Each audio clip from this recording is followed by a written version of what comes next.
Hello YouTube and welcome to another one of my helmet cam videos. This one is from Mineral Wells at the last Lone Star Bash ever in my V8 car.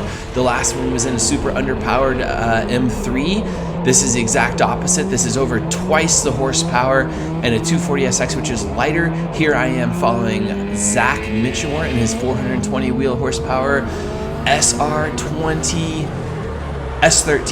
and I am in my S14 with the built V8 truck motor, iron block, LS type motor. Mine makes maybe like 450 wheel or something like that. Here we go. You can see his passenger having a lot of fun there. She was smiling. And that was a really good lap. I edited that one in. That was actually not the first clip, but I thought it'd be a first clip that was good so you guys wouldn't think I'm terrible. I can delete all the terrible clips and just put decent ones in, but I don't. I leave a bunch of the bad ones in. Here we are. Fielding Shredder got a 350Z for fun. He is driving a junky 350Z. I think he got it for $2,000. He's having so much fun. Nice entry by him there. I give him a little bit of space because this is our first lap together in this car, I think. I didn't have any practice with him. I just went for it, trusted he could do it. Here we are on his door, making a little mark. Makes it a little bit hard to shift right there and stuff, but we got that done. We had to go from 4th on entry down to 3rd. Here we go, back down to 2nd, right on his door. Good stuff. He's letting me mark up his door, so as you watch this video, there's more and more marks up and down the side of it. And he was like, yeah, have it. Just do it, no problem. And then after he got home, I think he had regrets.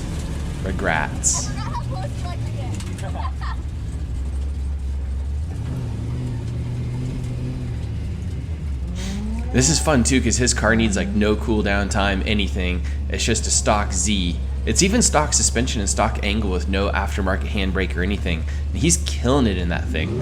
And he's getting so much more drive time than his normal Pro-Am type car. This thing is a lot of fun. And it's fun for me because I get to like run up on it real hard. And it's also fun because I have to left foot brake a lot to stay behind him, and it's difficult. You can see me slowing the car down with numerous e-brake pulls while also left foot braking. Here he goes super wide and I don't know what to do, so I just go ahead and pass him. Down to 2nd gear.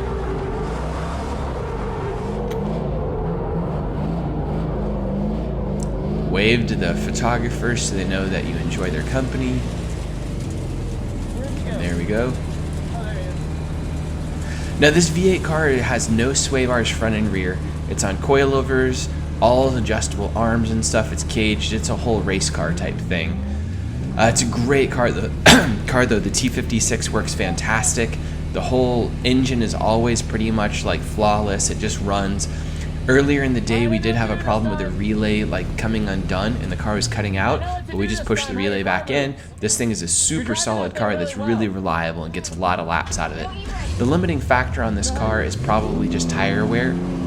Because it is a higher horsepower car, you can go through a lot of tires if you wanted to. Alright, here we go. I'm going to try and run down the... oh, I ran over a cone. Run down the straight as close as I can to him. I'm starting to get more comfortable. So I'm going to start entering a little bit closer to him.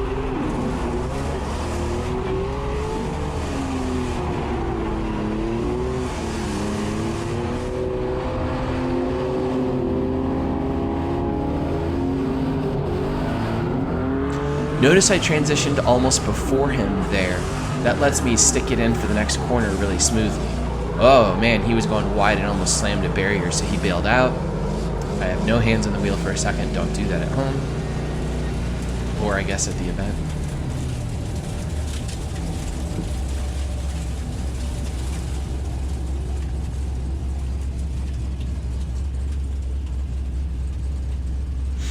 Now I am running multiple cars at this event. I did that just kind of, it's the last bash. I wanted to make sure I got to drive a lot.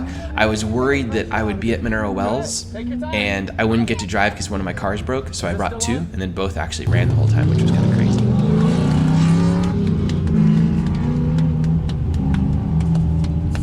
That's Fielding's girlfriend Alyssa next to me.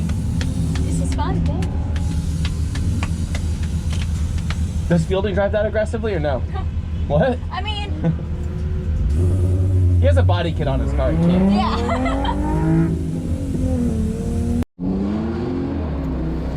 right, here we are back at it again. I have a horrible run up. Fielding just leaves me down the straight, but it's okay because I have a car with twice as much horsepower. I catch up to him by the end. Here we go, a nice simple entry. I like to normally clutch kick in, but this is an accelerating technique, which would probably make me go too fast, so I e-brake behind him. I hit his door and screw up. Knocks me out of drift a bit.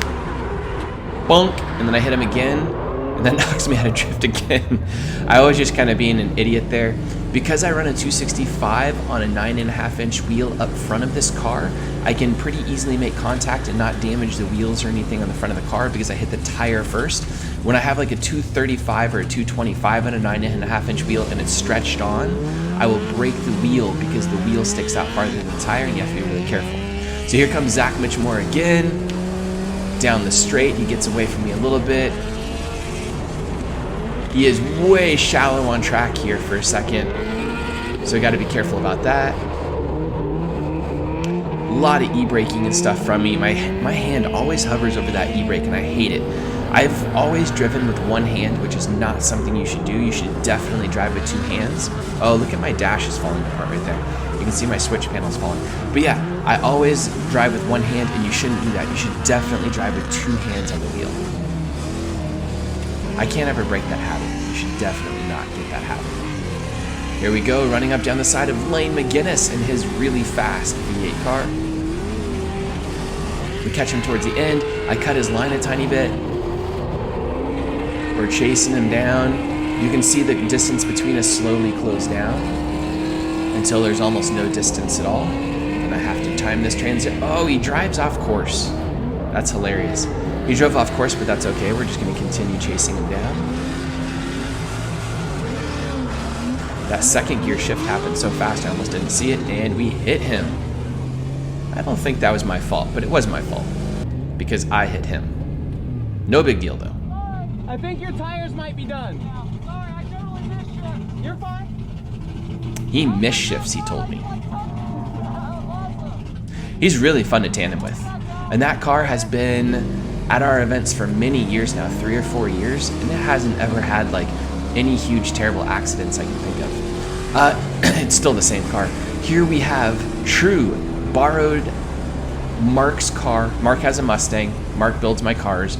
True's driving it, and he did not want me tandeming with him, so I just came here to troll him. Each time he spins out, I drive towards him, which means he can't put it into first and drive away, and I just annoy him because he has to stay reverse, like backing out of the way, because he feels like I'm going to hit him. This is how I troll people.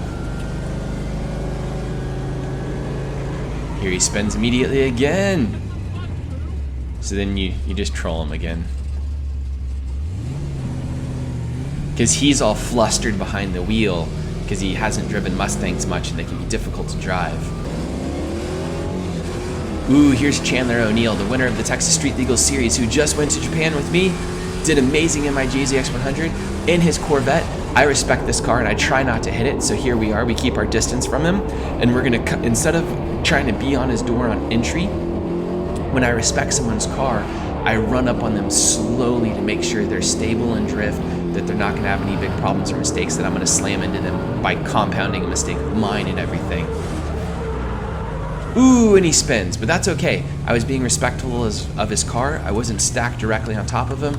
I always try and leave enough room for us to bail out. And on some of those laps when I was super close to fielding, there was not a lot of room to bail out, but I knew that I'd be okay with this 350Z. But I don't want to play that game with a Corvette. I want to make sure we have room to bail out. This is Reed. Reed is an excellent driver, young guy. He's been driving with us since he was 14 years old. This is his dad's car. I was really lazy on that transition. You can see how I was greedy and I was too close when he transitioned, which meant I had to move the front of my car over, and then I just was totally in his way and it was a disaster. That was a really bad run from me on the transition. That's one of the things when we used to drift like 10 years ago and we first started tandeming aggressively, all of us would get greedy and we'd be on someone's door and we didn't know when they were going to transition, and then we'd completely have to move out of the way and we'd get screwed on that. Here's Jason's rocket ship again. This car is so fast. That's a 2JZ with a big diesel turbo and a very good driver, Jason Stacy. He's someone that was a sketchy driver for quite a few years. Not sketchy, but just not super consistent. And then through the course of either changing his life a bit and really concentrating on driving and getting some focus in his driving and maybe doing a bunch of simulator work, he got really good. He is an excellent, super consistent driver now, whereas before he was not always super consistent.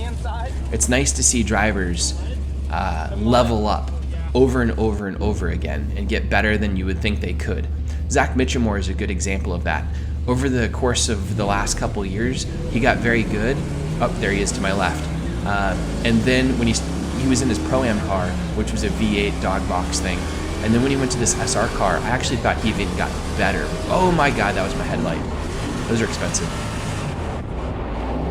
Yeah, so some of these drivers just keep leapfrogging themselves, and it's really cool to watch.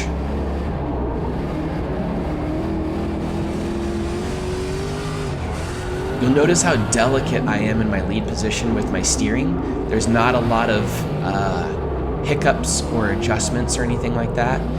Very mild on the steering wheel. When we are tandeming though, I'll be much more hectic on the steering wheel, which isn't good, but you know, you're doing it because you're making adjustments for the lead driver constantly.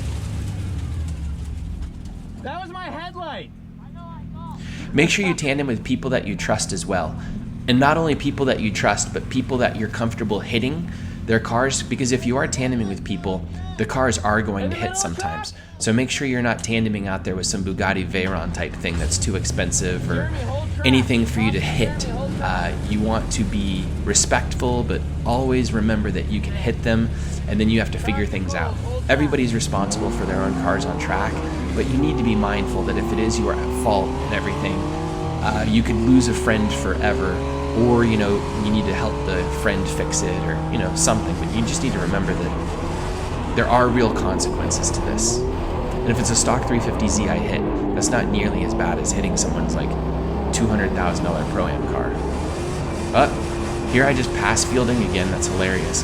I was having a hard time there holding my car back, and I was inching past him, so I just, changed it. This is called the death circle at Mineral Wells, and you have to time it right so you don't hit somebody coming through. So you could see that I was timing it for that guy that went ahead of me, made it through the track and stuff. So that means I have to slow down in that deceleration zone coming into the death circle and just time everything. So it adds a bit more danger and fun and timing and everything to stuff. That's one of those silly things about the Lone Star Bash course, is we always wanted to make it like really funny and playful. Ooh, that was a really nice entry. Notice how our cars are really moving at the same rate here. His is kind of bouncy, but it kind of is, oh, we screwed up. But it was remaining in the same portion of the screen the entire time at the same size. You know, we weren't having any speed difference between us.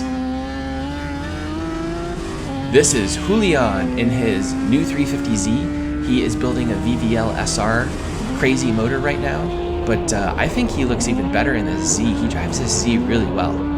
Very consistent in this Z. It calms down his driving quite a bit.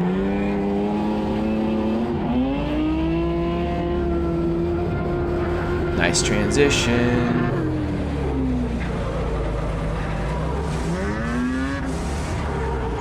You can see when the 350Zs puff out a huge puff of smoke. Obviously, unless the engine is like blowing up, they're not doing it from wheel spin. So a lot of the time you can tell exactly when they're hand braking. As a driver, I just see their car get closer as they use deceleration stuff, but looking at video later on, I can tell that they are e-braking. Can't tell that really in the moment though. All right, the Corvette went to a very slight angle at first, which meant it decelerated very little as it went through its entry, and now I'm chasing it down the entire time. I expected him to enter a little bit more aggressively, and because he didn't, he got away from me a tiny bit, and now I'm playing catch up because that car is very fast, and that's Austin Wyatt. He's an excellent driver, so it's hard for me to catch him. He's someone that's really leveled up over the last couple years too. He is an awesome driver now, and I still think of him as someone that's new to Lone Star Drift, even though he's been around for quite a few years now. But he is getting really good. right? Me trying to go make marks on Fielding's car. That's like 2 or 3 so far. Oh, there was one. I bumped him off track. I'm getting way too aggressive. I was just marking up both sides of his car, completely having a ball. It's not often that your friends will let you do that because you really tear up their cars doing it. And the most I'm really going to do is wear out like a $15 tie rod. Oh, this is one of the laps Jason didn't get away from me completely. There he just pulled about a car length on me though. That's impressive. I'm catching back up though. I'm catching back up. Am I going to transition well? That was a lazy transition on my part. I transitioned a full half second from when I should have. That allowed him to get away from me. And this has been a really relaxed little I tossed together some GoPro clips so you guys could watch stuff. I appreciate y'all watching and hanging out with us while we do our thing. That's Sarah, my girlfriend. Yeah, this is Ryan Meyer. We're gonna chase him down. He's a really fun guy to tandem with. When I was talking about make sure you tandem with people whose cars don't mind getting wrecked, this dude's car is thrashed, so I don't feel bad hitting his car at all. I don't want to knock his car out of the event where he can't drive or anything, but if I put a dent in his door, he doesn't mind at all. So it's really, really fun driving with him, and I can be really aggressive. You can see how much more aggressive I am here. Even on that transition, I was super aggressive. That was really nice. He's a great driver too, so you can just bury it into his car and not worry about it.